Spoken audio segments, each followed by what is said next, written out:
नमस्कार। जय माता दी, जय सच्चिदानंद।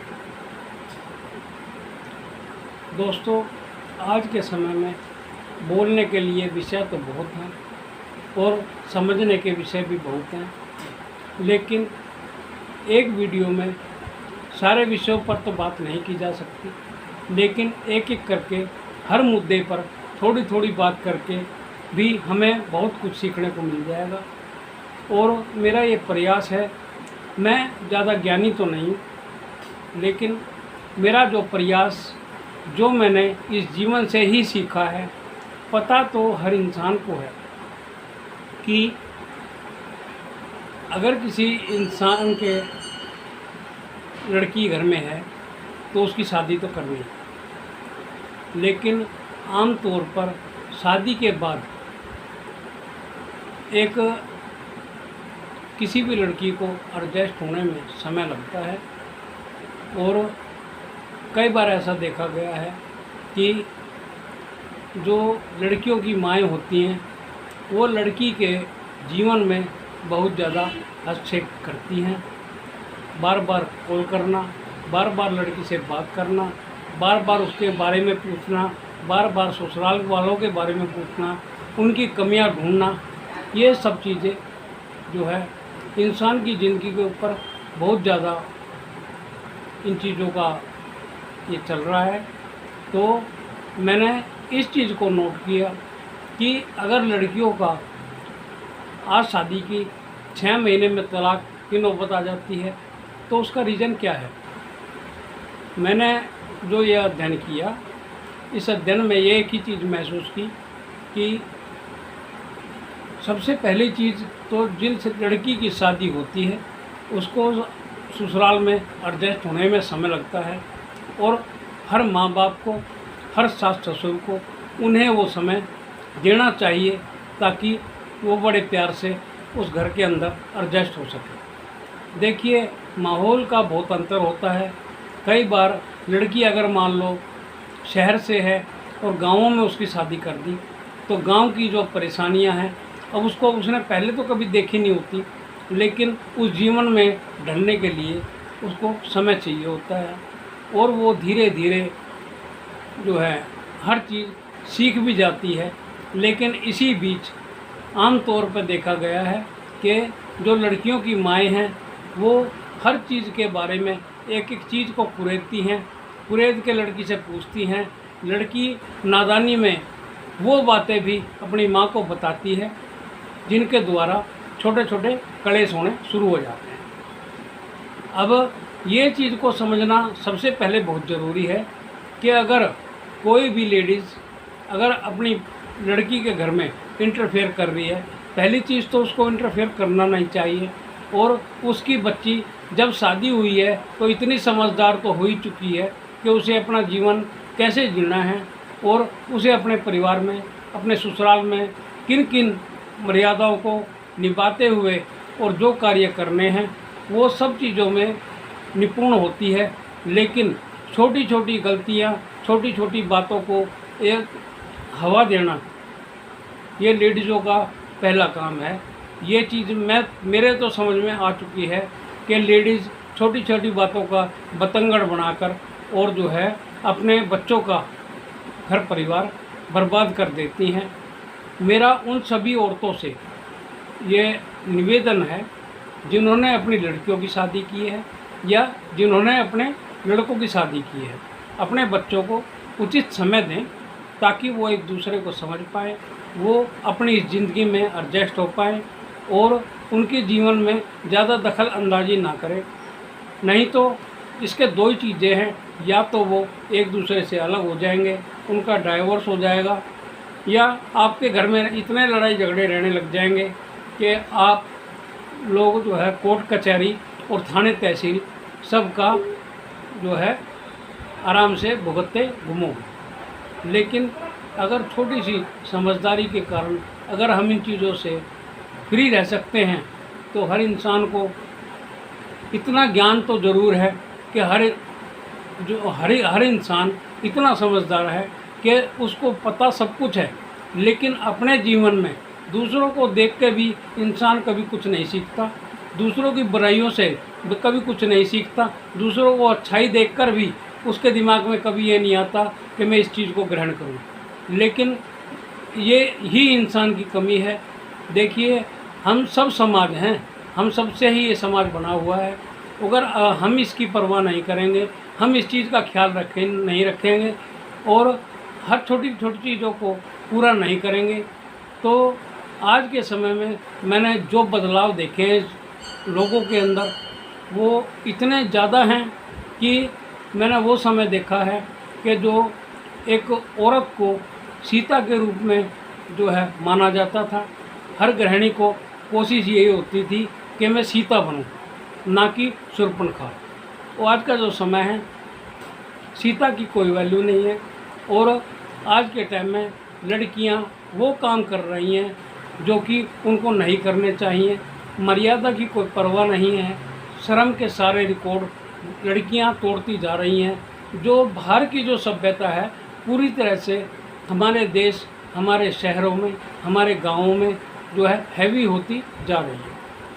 सबसे पहली चीज़ देखने की यही है कि इस देश के अंदर राम जैसे पुरुषोत्तम भगवान ने जन्म लिया, सीता माता ने जन्म लिया, तो हम उनके रास्तों पर चलते हुए अगर अपने जीवन को जीते हैं तो हमें जो इंसान भी जो हमारे रिश्ते में कुछ भी लगता हो और हमारी सारी रिश्तेदारियों में अपनी उसकी एक अलग छवि होगी, क्योंकि वो बड़े तरीके से चल रहा है। लेकिन जो आजकल की लड़कियां हैं, कॉलेजों तक पहुँचते पहुँचते उनको इतनी हवा लग जाती है कि उनको अपने माँ बाप की किसी चीज़ की कोई शर्म नहीं रहती। देखिए, ये बोलना मेरा दुर्भाग्य मैं समझ रहा हूँ, लेकिन बोलना तो पड़ेगा कि हर लड़की को सीता से सीख लेनी चाहिए, ना कि शूर्पणखा बनने की कोशिश करनी चाहिए। आज के समय में लड़कियां शराब का सेवन करती हैं, आज के समय में लड़कियां सिगरेट के सेवन करती हैं। ये समाज कहाँ जा रहा है? ये हमारी सभ्यता नहीं है, ये सभ्यता है दूसरे देशों की, जिनसे चल के ये यहाँ तक पहुँच गई है। वो लोग तो आज संभल चुके हैं, हर चीज़ से बहुत कुछ सीख चुके हैं, लेकिन हम सीखे हुए लोग जिनको ज्ञान की इस देश में कोई कमी नहीं है, लेकिन उसके बावजूद हम उन रास्तों को पकड़ रहे हैं जिन पे हमें नहीं चलना चाहिए। और मैं तो देखो एक चीज़ ज़रूर कहूँगा कि आज के समय में अगर एक पति पत्नी के बीच में ही आपसी प्यार नहीं है, आपसी समझदारी नहीं है, आपसी किसी तरह का जो है ऐसा रिश्ता नहीं है जो एक पति पत्नी का होना चाहिए। पति पत्नी को एक सिर्फ वही चीज़ कर सकती है जिसके द्वारा इंसान के अंदर मैं ना हो।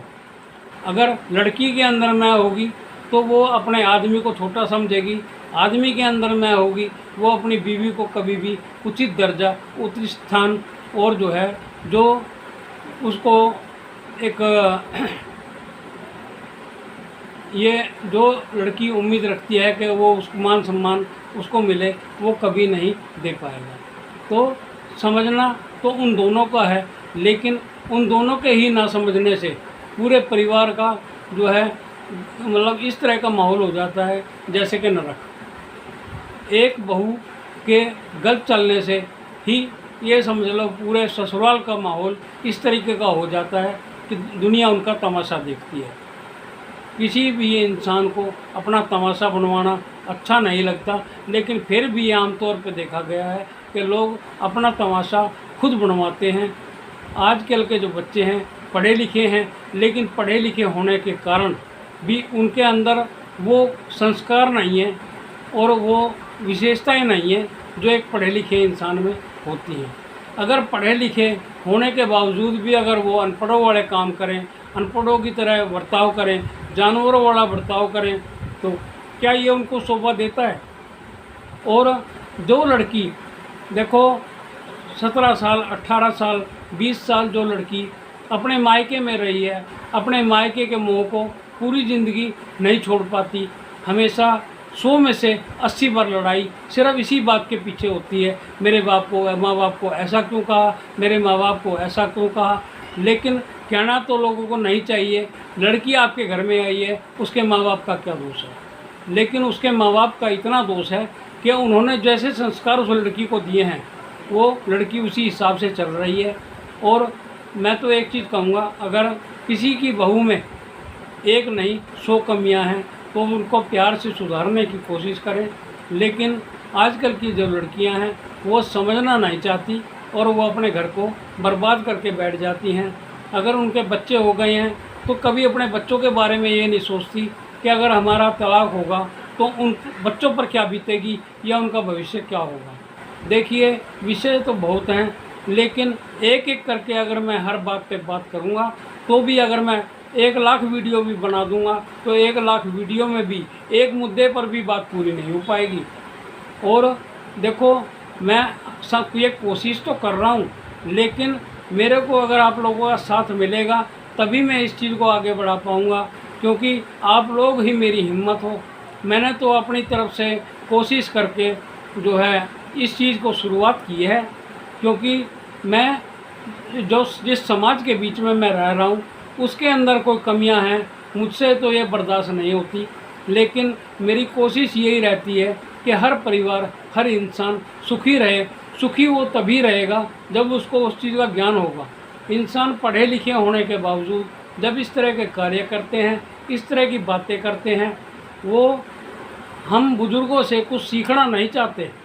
वो क्योंकि अपने आप में वो अपने आप को इतना पढ़ा लिखा मानते हैं, इतना ज्ञानी मानते हैं कि हमारा बोलना उनको बुरा लगता है।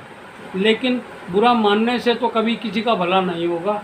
लेकिन हो सकता है अपने बुज़ुर्गों की बातों को मतलब इतनी वो ज़रूर दें कि जो माँ बाप, जो बुज़ुर्ग उनको जो रास्ता दिखा रहे हैं वो गलत नहीं है।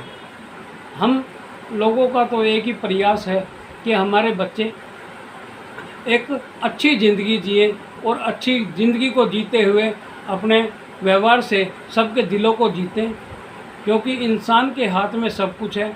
अगर किसी की बहू टीचर है, इंजीनियर है, कितने भी बड़े गुण हों उसके अंदर, कितना भी कमाती हो, लेकिन अगर उसके अंदर मैं नहीं होगी और अपने सास ससुर, अपने पति व अपने पूरे परिवार को अगर वो संभाल के चलेगी तो उसका जीवन स्वर्ग की तरह बन जाएगा। और अगर वो चाहेगी तो उसका जीवन नरक की तरह बन जाएगा। अपने हाथ में ही सब कुछ है, लेकिन थोड़ा सा समझदारी से चलें। मैं ज़्यादा किसी को ज्ञान नहीं देना चाहता, लेकिन रास्ता ज़रूर दिखाना चाहता हूँ, क्योंकि एक इंसान के गलत चलने से पूरे परिवार का सिस्टम, पूरे परिवार का माहौल बिगड़ जाता है। तो मैं किसी एक इंसान को यह ना कहते हुए कि बहू में कमी है या सास में कमी है या ससुर में कमी है या लड़के में कमी है या उसके भाइयों में बहनों में कमी है, कमी तो हम सब में है। लेकिन एक एक कर हम अपनी कमियों को देखें और उन्हें दूर करें तो एक अच्छे जो है भविष्य को हम सब लोग पा सकते हैं। नमस्कार।